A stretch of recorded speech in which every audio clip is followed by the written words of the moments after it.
Cool. Right, let's stick that on there then. And welcome back to another episode of Move, Breathe, Live. Today I am incredibly excited to welcome this chap who I've got his book here just to show you all, Anders Olsson, which some of you may recognize the name. I'm going to put it over to him to introduce himself, and then we'll perhaps remind people where they may have heard of that name before. So good morning, Anders. Welcome, and thank you for joining me today. Thank you for having me on your show. I'm pleased to be there. So yeah, I'm Anders Olsson, and when I asked to describe myself, I usually say, yeah, I'm a kind of a breathing nerd. I've been delving into this subject since 2009, and I find it totally fascinating because it goes across every single aspect of our life, from emotions to thoughts to our physical body to our sleep to our different organ functions, heart, digestion, brain, etc. And even though all these years, I still almost consider myself as a beginner because there is so much more to explore and so many more patterns to discover and see that, oh, yeah, that person is overweight, and he or she is also mouth breathing, for example, or fast, shallow chest breathing. Yes. Yeah.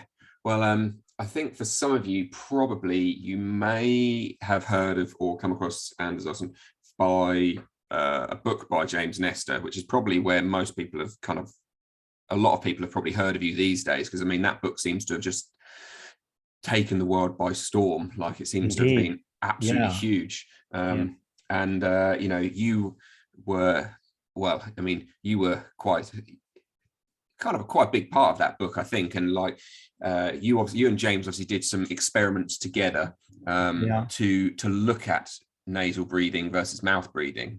And as a quick kind of I don't know what you call it, a quick overview was, you know, you essentially did 10 days of forced mouth breathing, where you plugged your nose up with essentially cigarette filters. Well, whatever we could find, almost, and you did everything. You did exercise, you did eating, you did, you know, and you kept it almost as, even as like an N=2 experiment. It was kind of like lunch and breakfast same time. You know, you kept everything the same between the two different sides of things. So there was that, and then the next 10 days you basically almost did solely nasal breathing as much as you could.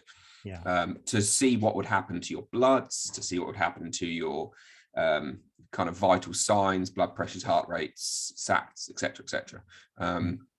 And then you also, you know, throughout the book, you just kind of seem to, you know, push James to challenge himself a few more times, like certainly in the exercise realm and going for runs and whatever else. Yeah, I mean, it was a great journey to follow him writing his book. I mean, I understand why it has taken the world so much, because he is a brilliant writer for sure. And many people find it interesting, the experiment we did, but also the other thing he reveals in the book. Yeah, I mean, I first came across him during Deep, which is obviously for his first little touch into breathing and free diving, which I found fascinating. And then obviously Breath came about a year and a half later after I'd read that one. But you know, I think in that book you come across as such a like an important sounding board for him, as like, as you say, you've been in this game for now 9 my maths is bad, like 13 14 years or something. And you know, your learnings, if you like, have they definitely go throughout what he kind of discovers, and he discovers them, and you've already kind of been there, done that, written the book and whatever else. So it's kind of nice that you get him finding it and you're kind of going, yeah, you need to do more of this, like dive into it more. And I think one of my favorite things, and this is kind of where I really want to go today, is the idea of, I think he says in that you say to him that oxygen is like carbon dioxide is actually almost more important than oxygen to us. And it's kind of like a misunderstood thing. It is indeed. It's actually carbon dioxide that paves the way for oxygen. We think of oxygen as the main thing. If you end up in the hospital and you go into a ventilator, and it's all about oxygen. But if we just take a step back and ask the question, what makes us take the next breath? We may think that it's lack of oxygen, but it's not. It's the build-up of carbon dioxide, because we inhale oxygen, and that oxygen is then metabolized together with nutrients to create energy and heat and carbon dioxide. So we are basically carbon dioxide factories. We produce carbon dioxide, and that is what we exhale. And when we produce enough carbon dioxide so it reaches a certain level, it will trigger our brainstem. Here is where we have our survival functions. And that alone tells us that carbon dioxide is as far from a waste product as it's possible, because it controls the most important of all our bodily function. If there is no breath, there is nothing else, no heartbeat, no thoughts, no nothing. I mean, I think that's exactly the word, isn't it? The idea that it gets put down as a waste product. And really, you know, it's a byproduct of kind of our respiration. But really, you know, when we look at the Boh effect, let's say, it's so key for us to actually use the, you know, we, as you say, everyone kind of goes, we need the oxygen, we need the oxygen. But actually, unless you've got, and you can use the carbon dioxide, levels of oxygen almost don't really matter. You know, they just, you kind of just spin them round and blow them back out, because you don't actually get to really effectively use it. No, exactly. So you can, so if you think of, in my view, there are 4 steps in order to oxygenate the cells, the muscles, the heart, the brain, etc. So the first step is to take in the air, and that is controlled by carbon dioxide. So when the level reaches a certain point, the brainstem will be triggered, and we take the next breath. And then carbon dioxide has a relaxing effect on the smooth muscles surrounding the airway. So it's basically that when we have enough CO2 and optimum carbon dioxide pressure in our body, it opens up the airways. So it lets the air in to the body, into the lungs. And then carbon dioxide also has a widening effect on the smooth muscles surrounding the blood vessels. So again, CO2 makes it possible for the blood to flow in the body and reach the cells, because carbon dioxide basically opens up both the airways and the blood vessels. And then, as you mentioned, the 4th step, the final step, the Bohr effect, where basically that means that carbon dioxide helps to kick off the oxygen from the hemoglobin, which is attached to in the blood, so that it can reach the cell and be of use. Yes, exactly. And I think what was the second bit you said there? So the first one, just to recap, was essentially the smooth, like it vasodilates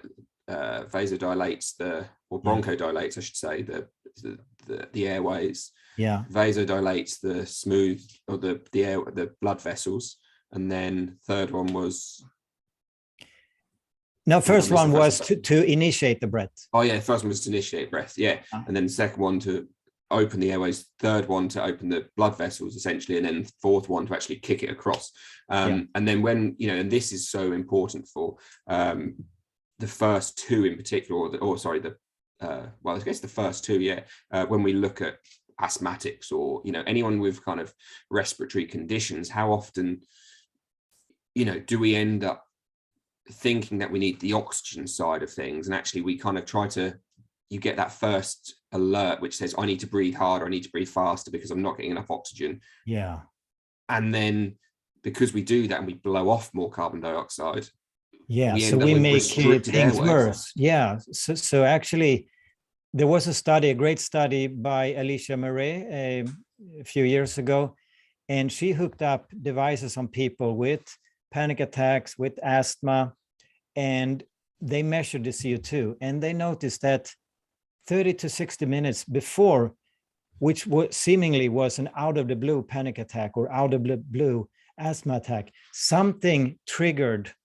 It could be an emotion, a smell, something in the air, pollen or something. But anyway, something triggered a change in the breathing 30 to 60 minutes before the asthma attack. So they actually started to breathe more forcefully, blowing off more CO2, restricting the airways, And that could either, for some that were more prone to getting asthma, they could get an asthma attack. Some that were prone to have more stressed out brain would get a panic attack, because it makes sense, right? If you constrict the airways, well, you feel the need that you don't get enough air, or if you constrict the blood vessels, then you won't supply the brain with enough oxygen.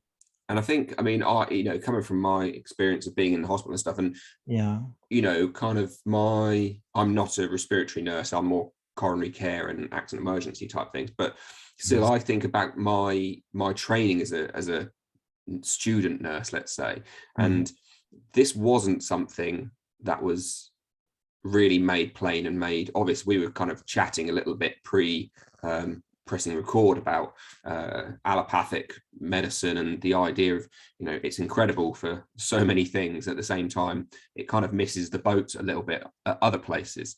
And I feel that, I'm not saying that if you were to go and see a respiratory nurse or asthma nurse or anything like that, then this isn't something that you would learn. But at the same time, I kind of feel there's lots of people who have asthmatic-y type symptoms. In fact, a lot of the people I work with have asthma straight out, and yet when I say this stuff to them, it's a surprise. They have no idea that actually if we work on the other side and we work, there's the old-fashioned thing of breathing into a bag if you're having a panic attack, because and really, already there, breathing into a bag tells us that it's about CO2, because bag breathing basically means that you exhale, you exhale 100 times more CO2 than you inhale. So you exhale into the bag and then you re-inhale it, meaning that you will increase the levels of CO2 in your body, and that is what open up the blood vessels. So the stressed out panic brain will start to relax, because more than anything, it needs oxygen, right? If you were to ask your brain, what do you want? Oxygen. Okay, no problem, we fix that. What do you want now? Oxygen and oxygen and oxygen. And once in a while, they need some other nutrients, some sleep, some love, a hug, etc. But the majority, it will say oxygen. So if there is lack of oxygen, no wonder the brain is stressed out. Yes.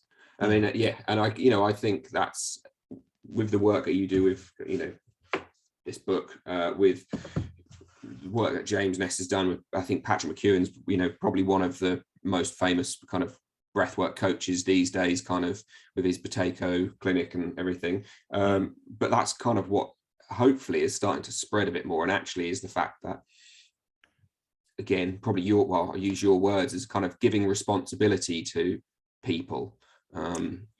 That's my main vision, to help people realize that they have a fantastic body.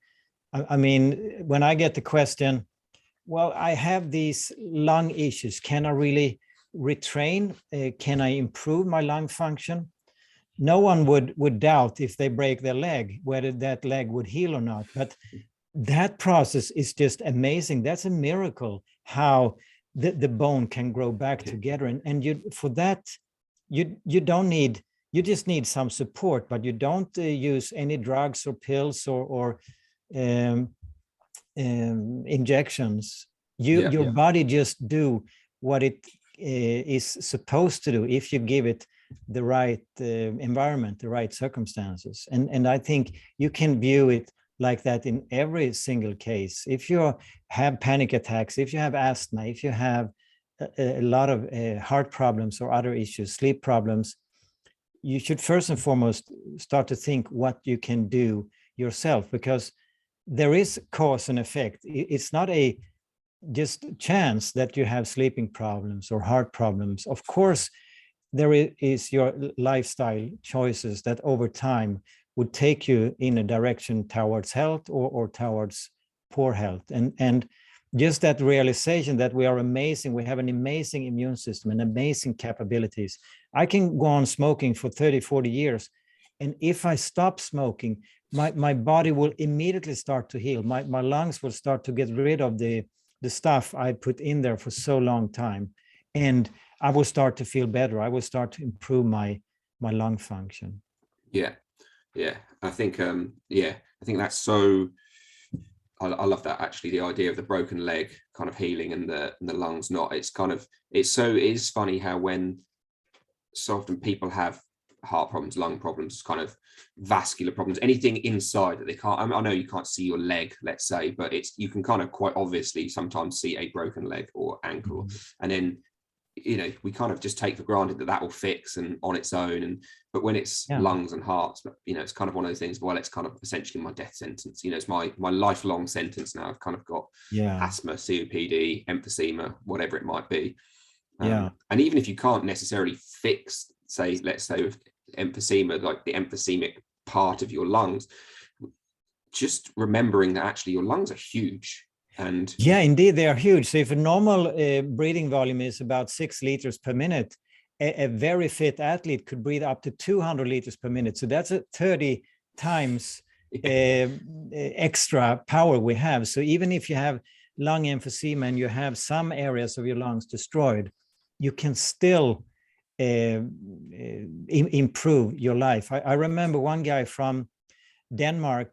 He was 87 and had been smoking since he was 17, so for 70 years, and his lung function was 22%, and they were about to install some sort of elevator in their home so he could go to the second floor. And he started to use this the relaxator, the breathing retrainer I've developed, and after 1 year he was up to almost 50% lung function, and he did not quit smoking. He still continued to smoke. Legend. Yeah, I'm 87 crazy. Now. I don't care. As long as I can get it back to a little bit, I'll keep smoking. Yeah. Yeah, I think, where was I? I literally had something in my head then. Yeah, but regarding the responsibility, I think there are two. If you look at your work life and many other areas of your life, you have dreams, you have visions, you have goals, and you have steps to get there. But when it comes to our health, it seems like it's a bit scary for people to so I want to inspire people to create their own health vision, a personal health vision. So my vision is I want to live long and die healthy without medications, and I think that's possible for a lot of people. So, but a lot of times it starts with a vision, and we should not only have a personal vision, there should also be a national vision, I think, in each country. So think we have here in Sweden the traffic department. Everyone knows about their vision. They have a zero vision, 0 dead people in traffic each year. And so if you work in that traffic department and you come to work, okay, what should I do today? Well, I could always build a speed bump, you know, a narrower path. Got something to work towards. Yes, but I don't know in your country, but here we don't have any health vision that anyone knows about. No, I mean, I don't know. You know, we obviously have the NHS here, and the NHS is, for want of a better word, just dying on its arse. It's, you know, COVID didn't really help with that, because obviously there was a lot of people ended up in hospital. But, you know, it kind of comes down to that thing of government priorities and whatever else, I guess. But, you know, really, it's like I said prior to the to it recording, as a nurse, I always felt as if I was either fighting fires that are already essentially burnt out, or you know, I'm trying to close the stable door after the horse has already bolted. And that's kind of how I feel our health view is. You know, it's very there's no preventative sides of things at all, really. It's all very much kind of like reactive. Yeah, but that's the thing. You wouldn't leave it up to the NHS to come up with that health vision, because I mean, no individual nurse or doctor, of course, go to work thinking like that, but actually they thrive off sick people. They have no incentive in that sense to make you healthy. It's almost the opposite, instead, that they looking for healthy people and make them sick, because you have on the sideline a huge industry Yes. cheering on them to, here is another test, and you can do this test and that test. And so it could actually be that you come into the hospital and feel that you are quite healthy, and then you take a few tests, and you know, if you look careful enough, if you look You can enough, find everything. you will find a problem at some point. And yeah, I find that a bit with the COVID situation, where we do all these tests. Mm-hmm. And I mean, a lot of people, they get positive responses and they are still healthy. So it's kind of almost like we're turning healthy people into sick people, because a test shows, hey, you are sick. Yeah. And so that health vision. So think about, in the UK, we should have the world's healthiest people, or this company should be the healthiest company in the city, or this kindergarten should be the healthiest kindergarten in the community. If we start working with those visions, suddenly we will start to come up with ideas on how to do that. Not we need more pizza, more Coca-Cola, and more pills, but on the contrary, we will start to think, how can we get clean air, clean water, better sleep, etc. Yeah, well, I mean, as far as, and really kind of as with those kind of visions, kind of, you know, with our views around breeding and what we're kind of really chatting about, when you, let's just briefly look at your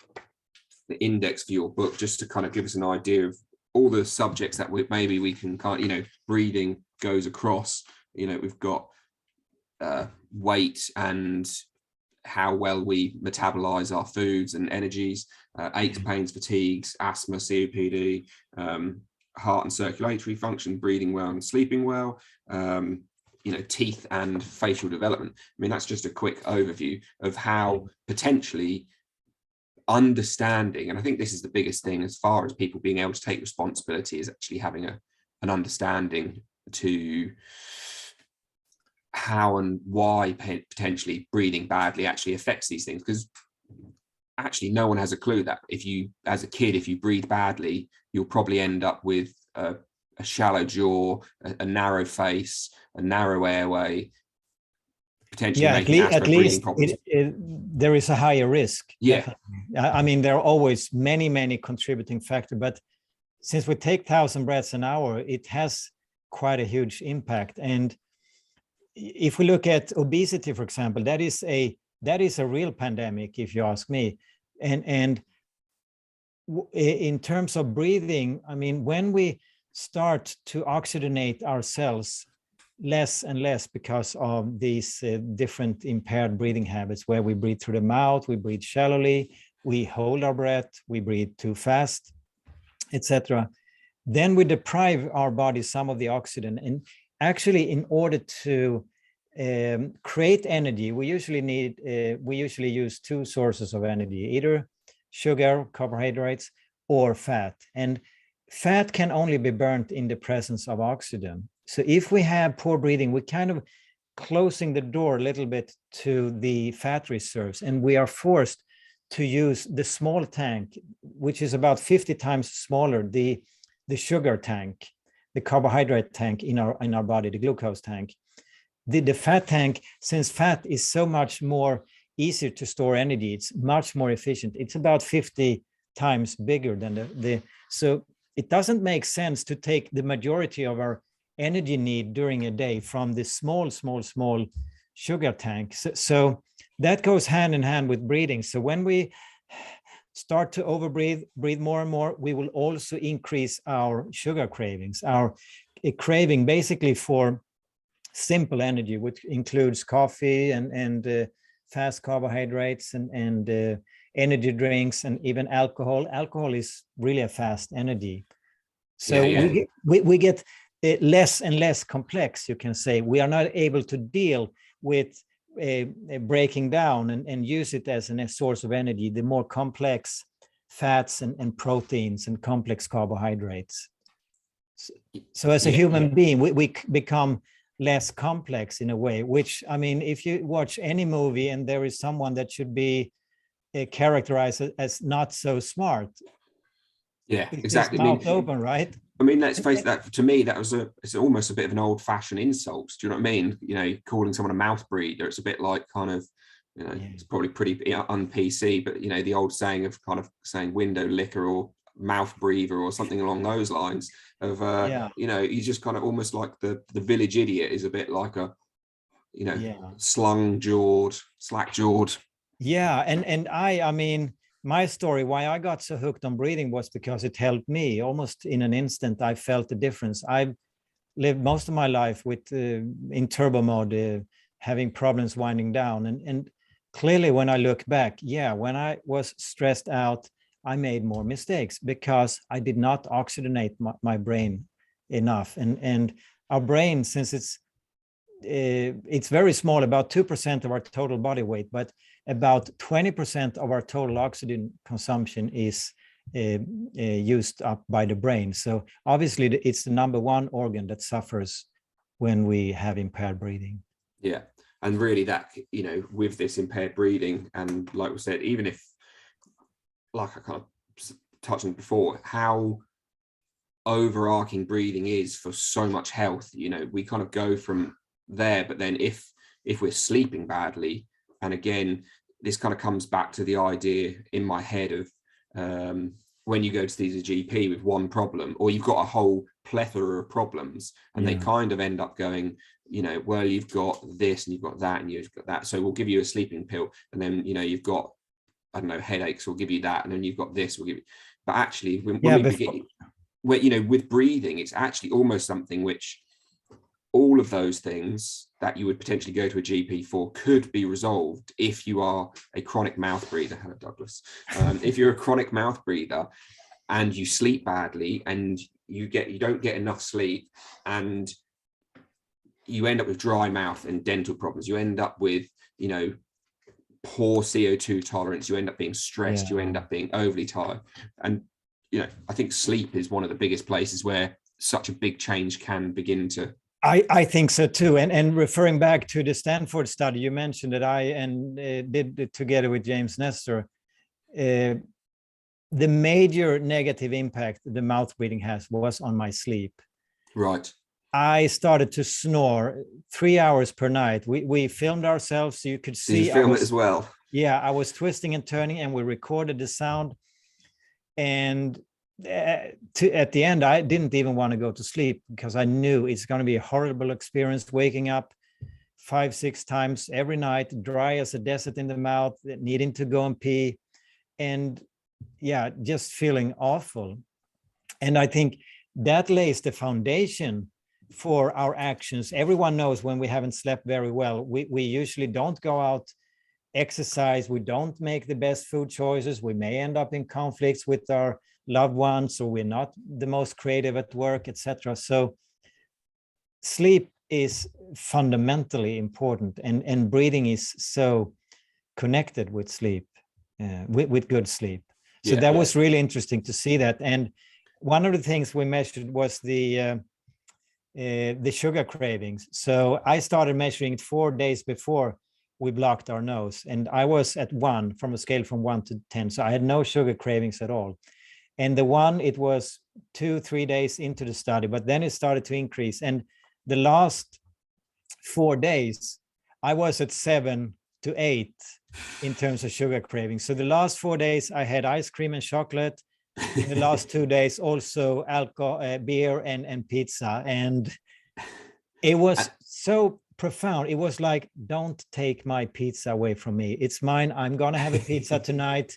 And I'm sure if I would have continued the study with the blocked nose for longer, I would have beer and ice cream and pizza and chocolate every night. Every night, yeah. And so on the flip side of that, then, once you then unplugged your nose and you went to nose breathing, how quickly did those sugar cravings go down? Oh, immediately. Did they? I mean, yeah. So we started using this the sleep tape, the just taping your mouth at night, and some people, they use it like this, across the mouth. Some people find that a bit too much, so they just use it from the nose to your chin, and it's getting more and more popular. And I definitely tell lots of people about that. I kind of use just the 3M micropore and I Yeah. kind of I literally just push it on everyone. Yeah. And so, I mean, you have it clearly on our data, seeing the snore score. It was 3 hours of snoring, and I think it was 60, which is an algorithm telling you how bad or how good your sleep was. And then when we removed this awful thing from our nose so we could finally use it, and that next night I slept like a baby, and there were no snoring at all. And when I woke up, I just could not stop smiling. I could not stop singing. I was 11 from a scale from 1 to 10. It was amazing because the difference was so dramatic. That's amazing.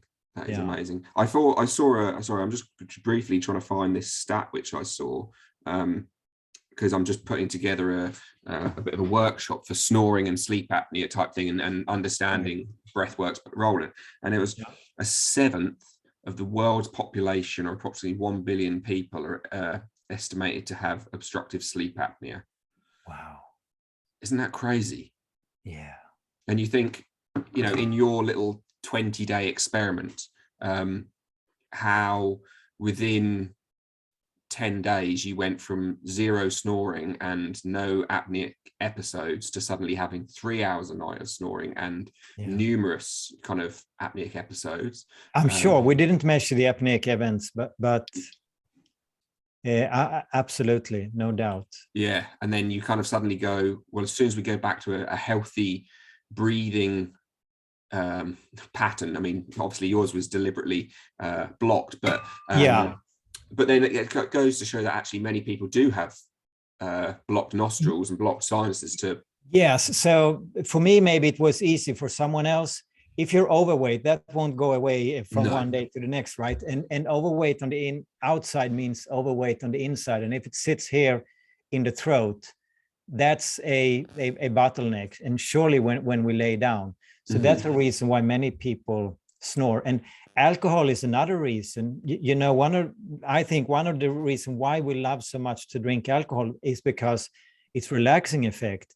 So the muscles relax, our brain relax, but the muscles in the throat, everyone can relate to that when we drink alcohol, we snore more. And that's because the muscles, they relax too much to the point where they collapse almost. And the snore sound, obviously, just like when we talk, it's because there is narrow passage in the throat. And it could also be more structural, like you mentioned, if your teeth aren't developed fully, if the face doesn't grow forward and in width, that means also that the passage here could be smaller, or the nose could be chronically blocked in some people. But I mean, I can't remember which I can't remember what her name was who did the experiment on the tracheostomy patients. Which I think you wrote it in your book, which showed that within 2 months or something like that of tracheostomy, like pretty much everyone who had it had their noses were just completely blocked up. Yeah, and it started what you call it. It's similar to if you break your leg and you're sitting still or laying down for a week or 2 or 3, your muscles will start to deteriorate because our body is always trying to optimize and see what do we need now. And if I'm not moving my legs, well, there is no point feeding the muscles there. So they start to shrink. And the same with our nose. If we don't use it, we lose it basically. Exactly. But we can reverse it. Of course, it takes some effort. And so that means it's not for everyone. Not everyone is willing to take responsibility for their health because it could be really scary. Yeah, I definitely think there is. And I think, again, the idea of hopefully trying to educate people that, for instance, carbon dioxide is the thing that makes you breathe, but carbon dioxide is also potentially the thing which is going to make you feel panicked when you are holding your breath. Because there are people who, I've worked with, and the first time you're working with them and you kind of get them to do a breath hold, let's say, and it's not a long one, but they get that oxygen starvation, that oxygen hunger, or that air hunger feeling, and all of a sudden it's a horrible feeling. They're like, no, I don't want to do that. No, don't want to go there. But I think hopefully educating in and around that is kind of key, I guess. And that's, again, at night, is the amount of people who I talk about putting tape on, and they're like, no, I couldn't do that. No, that'd be terrifying. And usually that means, or at least that's my standard reply, that probably means, if you react like that, it probably means that you need it. Yeah. And then it can take, I leave it at that. I just try to plant a seed. I'm not here to convince anyone, because if they are not willing to do the job, there is no point. If I'm an alcoholic and I don't realize that that is a problem, that I drink too much, it doesn't really matter if I end up in the world's best clinic.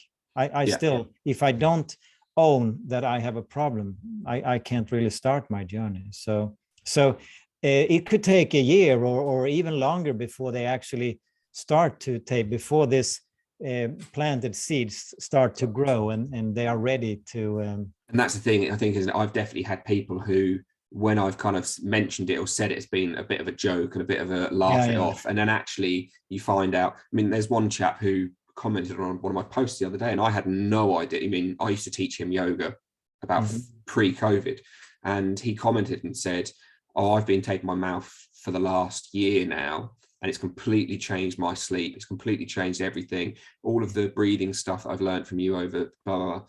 And I had no idea, you know, he came and did yoga with me, but I had no idea that actually he would take it into the rest of his life. I know, especially during COVID, he seems to have really taken it on. And, you know, and it might not be immediate, but hopefully, as you say, just plant them seeds.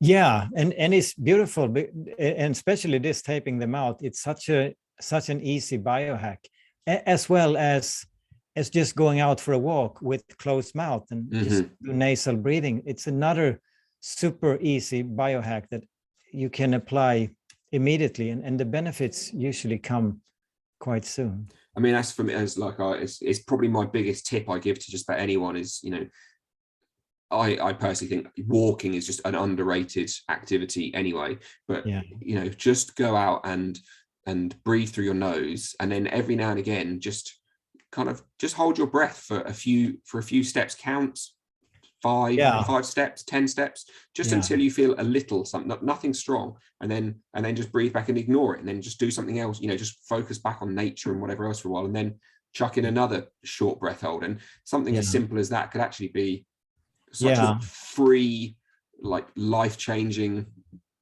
Indeed it's it is free. The air is free, and we can come a long way with doing different things that are free. However, I don't recommend the breath hold. I because I was trained by Patrick McKeown many years ago, and in 2009, and I did a lot of these breath holds until I realized that I had the habit of holding my breath when I sat in front of the computer, concentrating. And then I started to think, well, maybe it's not best to train on doing that, because in other instances it's a problem. Because when I hold my breath, I realized that my brain didn't need the oxygen, and that's when I needed breaks. I thought I needed a fruit, or I needed to go to the toilet, or just I needed to distract myself. But then I realized when I started to breathe more rhythmically that didn't occur as frequently. My brain did get a steady supply of oxygen. So what I recommend when they go out for a walk, if they want, they can start with nasal breathing, and if they want to stretch it, they can just prolong the exhale, so you still keep that rhythmic breathing. So it's similar to holding the breath. And so with you as well, obviously you showed it a minute ago, but you've developed like a breathing aid, for want of a better word. This one, the relaxator. So can you just explain that a little bit, and what the idea behind it is, and how it works? Yeah, absolutely. So you put it in your mouth, and the most common question, I guess, but you said I should breathe in and out through my nose. With this, I'm using my mouth. Yeah, that's true. So that's on the negative side. So you put it in your mouth, inhale through the nose, and then exhale through the relaxator. So you set a resistance from 1 to 5, and that little resistance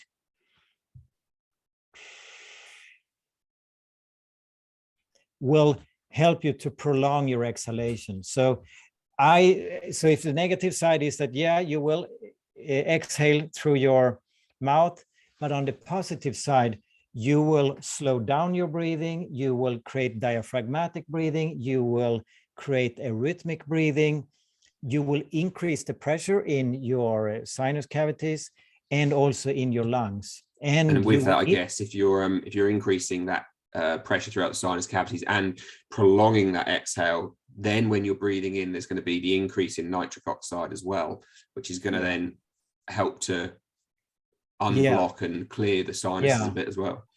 And also you increase the muscle tonus in your throat. So if you have these problems with sleep apnea, for example, it could be absolutely beneficial. So there are a lot of things on the positive side, but of course, when you stop using it, then you go back. But then if someone is a chronic mouth breather anyway, it might be that it's actually the way to like ease into improving all of this other stuff.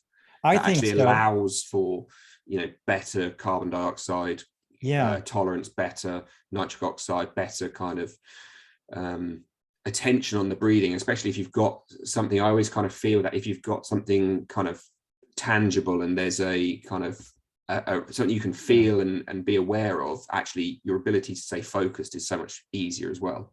Yeah, it's one thing to say, okay, now I should focus on my breathing. It's another thing to actually do it. So this device could help you. And if you don't have it, well, then you can use a straw.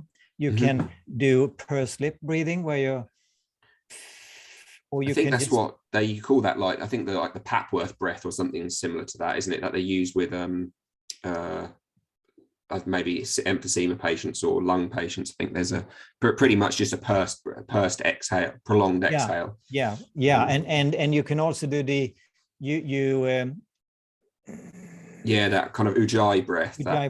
Yeah, that's one I used to use the ujjayi breath an awful lot when I was first doing yoga, and it's one of those ones I've actually I don't use a huge amount, because most of the time I end up trying to get people just to feel a lighter, calmer, quieter, more subtle breath. But it definitely has sort of, again, horses and courses. One could try just to get the experience and to notice. And if we exaggerate the inhale, that is waking up the body. That is tied to activity, to fight, flight, to so if you measure your pulse, for example, it will go up slightly on the inhale.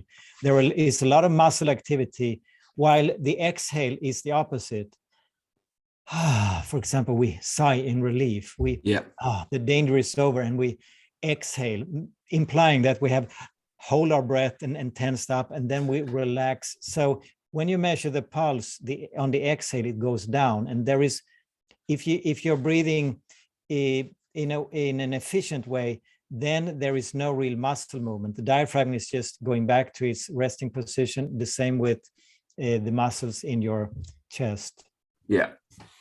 So by prolonging the exhalation, that is how I tend to not talk about good or bad breathing, or activity breathing or relaxation breathing. So the activity breathing is inhale, holding your breath, relaxation breathing, healing, feel safe and secure. That's the parasympathetic, that's the exhale. So if you want to go more into that state, you can focus slightly on the exhale. Yeah, and I think that's what, there's, with the likes of Wim Hof and, so much kind of hyperventilatory. I've spoken to a whole bunch of people in the past about, the pros, cons, and whatever else of all of these different styles. But from my perspective, and I think coming from my nursing background, is there's so many people who and this is where my focus is probably a little bit more similar to, say, yours and Patrick's and whatever else, is the idea of actually you can give someone some really easy tools to like downshift, to down regulate. And most people that I would see or do see in the hospital, actually, you see so many of their conditions are kind of secondary, or really secondary to an overactive nervous system, an overactive body for far too long, and the simplicity of an exhale dominant breath, where whether it be 4 and 6 is kind of maybe the research and literature says, or just, you know, maybe it's less because you can't do 4 and 6 at the moment, but you know, no, but as that long that as is you're like saying, if you've never been to the gym and you go there and you say the optimum number of exactly push-ups is 14 and a half, you can't really say that. For some people it's a 1 exactly on their knees, for another person it's 50 on their toes. So I think you have to try to understand where am I in this process, and just trying it slightly to so for example, the analogy, if I start with 1 push-up, maybe 1 week later or 2 or 3 weeks later I'm doing 2 or even 3. So I'm slowly increasing the load, I'm slowly increasing my tolerance for CO2, I'm slowly resetting my breathing center in the brainstem. And then you get to be crazy. And I mean, I enjoy free diving, and I like playing with my static apneas. So, you know, at the moment I'm nearly at the 5-minute mark. So I'm up to 4 minutes 44 as a breath hold at the moment, which, you know, that's an extreme which most people don't need to go to. No.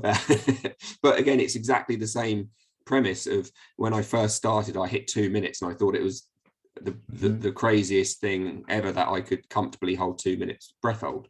But you know, the idea of doing nearly 3 times that, or you know, 2.5 times that, that was a million miles away. But just some practice of just, you know, every day, a few minutes a day, just do some breathing. And it doesn't have to, like you say, it doesn't have to be a lot. It can just be a simple breathe in for 2 seconds and try and breathe out for 3 seconds, or just a slightly longer exhale than an inhale. Slightly, because our lungs, they are not like our biceps. It's not going to the gym and kick some asses. In my view, our lungs are really, really, really delicate tissue, more than anything. And we need to be careful with them, I think.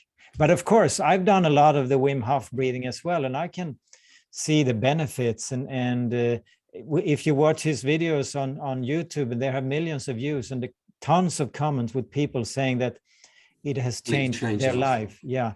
However, I think there is another level. So in my view, when you hyperventilate and you stress your body, you actually decrease CO2 and then you increase adrenaline. So you get ready to meet the challenges in life with a fight-flight response. So you may strengthen your fight-flight response. However, as you mentioned, that is also my definition of health and poor health. If we have poor health, probably we are reacting to incoming stimuli more with a fight-flight response. And people that are healthy, they are more relaxed and calm, whatever comes their way. So I think the next level would be to be able to react to incoming stimuli without the aid of adrenaline, with actually being, you know, metaphorically naked or just relaxed. Okay, let's see what comes my way now, and let's see how I can stay calm in this situation. Yeah, I mean, there's I can't remember who I heard say it, but there's someone said there's a reason free divers are the most chilled out people in the world. They've got such huge tolerance of kind of carbon dioxide. They have to stay calm under pressure. They have to constantly, you know, it's kind of it's one of those things where we laugh. Yeah, sorry. I remember when I tried it, because I had a lot of free divers taking my instructor course. So I tried it several times, and I noticed I could maybe sometimes, when the fear hit me, when the stress hit me, I immediately almost had to go up to the surface. And then, so I could maybe do only 30 seconds when that took over. And then a few minutes later, I could easily do 2 minutes or even longer, just because I was able to stay calm. And that's the CO2 tolerance in my view. So that's really interesting. It's kind of I mean, it's one of those things of one of the reasons I love that is because it is that I like that idea of kind of you do challenge yourself, but how can you know, for me, it's how can I put into work, how can I put into practice all of the work I've done of trying to be out walking, constantly nasal breathing, whether it be holding my breath, whatever, but then all of a sudden you've kind of got this deliberate stress on you. But unlike Wim Hof, let's say, or one of those other practices where you're deliberately stressing yourself, but you're allowing the fight and flight to kick in. It's kind of, how can I deliberately stress myself, but be as chilled as possible? And I mean, okay, I could be really good at dealing with the stress that comes my way, but maybe it is that we attract things into our life in order to help us to grow. The people who makes us annoyed or angry, they are actually our best teachers. And I think, so what the saying is, when the student is ready, the teacher will show up. But if I learn my lessons, if I learn from all these stressors, which when I need to engage in the fight flight, I don't need them anymore. So then I won't attract them. That's my view. So when I start to have more and more peace on the inside, I will attract less and less of these things that actually force me to go into fight flight. So I think in general, the world population, we don't need more adrenaline. We need to upgrade our nervous system to be able to deal with incoming stimuli in more relaxed way. And also I think the emotions play a huge effect here. We have a lot of fear stuffed inside, and I think that's a major reason why we have moved up our breathing. It's like almost like before, oh, there is a tiger, and we ran away from it. Today we get an angry email and we're not doing any physical activity, but we change our breathing. Yeah, we start to breathe faster because we get an angry customer on the phone, or an email or a text message that makes us upset. The main thing that changes is our breath. And a lot of us, we can relate to the fact that many of these difficult emotions, they are stored in the stomach area. So instead of thinking that, yeah, we ran away from the tiger before with our legs, now we ran away from the fears with our breath by moving it up. And do not, when we do the diaphragmatic breathing, we will get in touch with those difficult emotions. Yeah, no, I definitely think that's very true. And yeah, like you were just alluding with the angry emails or anything like that, and just how much, with that whole, a bit like what you were saying as well, but the holding your breath with your email, when you're checking your emails or at your computer, and that whole, without even realizing, you're just holding your breath. Yeah, we are. Yeah. And just ramping up and almost holding that fear within even longer for more time of the day, because especially as we all sit on our Zoom calls pretty much all day these days. But yeah. Yeah. Excellent. So I'm not saying that every one of us, we should move out to a hut in the forest and live there. I think more, how can we, this in a way unnatural society we have created, how can we make the most out of it? How can we actually, I think to a large extent, people, we are run by our emotions, our traumas. And I think that is the key. The things that scares us the most, that is where you need to go. That is where you have the absolute most powerful way to grow, when you overcome these fears, these traumas, small or big, doesn't really matter. And for me, our breath is a very efficient tool to connect with those traumas and to actually upgrade them. Yeah. Perfect. That's exactly, I think that sounds like a pretty nice way to round off just about anyway. Yeah.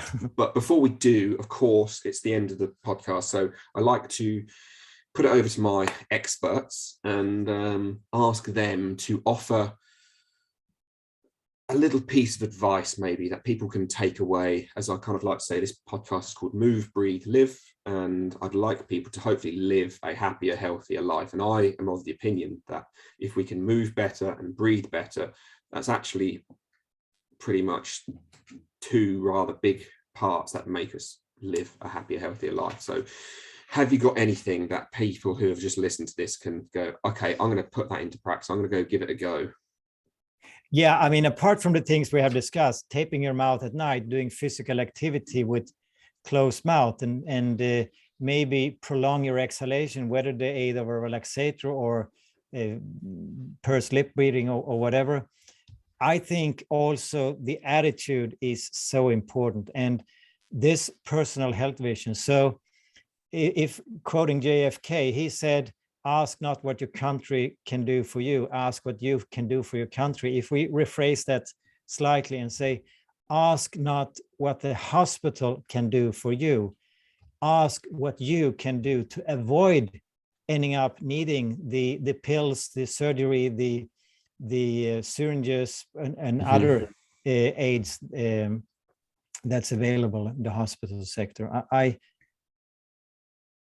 Or whatever, some sort of create a personal health vision. I like that, because again, especially for me with my background, and that's exactly where I come from, is hopefully try to educate people that they can almost avoid having to go to hospital, really, if they can, again, move and breathe better for the most part. That's my place anyway, because I kind of feel that if you can move and breathe better, you probably are going to be psychologically in a better headspace. You're physiologically going to be in a better body space. And to face your fears and not seek joyfulness via positive thinking. I mean, there is so much more profound if you can actually see your friends, your stressors, as they are your best teachers. They are there for a reason. They are there to help you grow. They are not your enemy that you should, which I think many of us do. We take the next cigarette, the next drink, and that is basically to run away from these fears. If we can move the other direction and actually embrace them, maybe not immediately, but at least having that attitude, and that will help us create real joyful lives, I think. Nice. Yeah, I completely agree. Yeah. Well, thank you for this last hour, because I can't believe that hour's absolutely flown by. Yeah, it's been an absolute pleasure to get to talk to you. Like I say, if you can see it on here, this is Anders' book, Conscious Breathing, Discover the Power of Your Own Breath. I would highly recommend it. I finished reading it a few nights ago, and there is, whether you know a bunch about breathing or not, there's still so much stuff you can learn. And in the back, I mean, there is just references galore. So if you're a geek like me and you want to go and read the original papers, there's loads in there. And before we go, can you just let people know where they can find you, your website and any social medias or whatever else, if people want to find you? The website is consciousbreathing.com. Perfect. And we are on Facebook and YouTube and Instagram. It's Conscious Breathing. Perfect. Well, I'll put all of that into the show notes so everyone knows where to go. We'll wrap this up and I'll hit stop and then we'll say goodbye proper on the other side. So thanks for today again, Anders. It's been an absolute pleasure. It was a pleasure to be on your show. Thank you so much, Wiggs. My pleasure.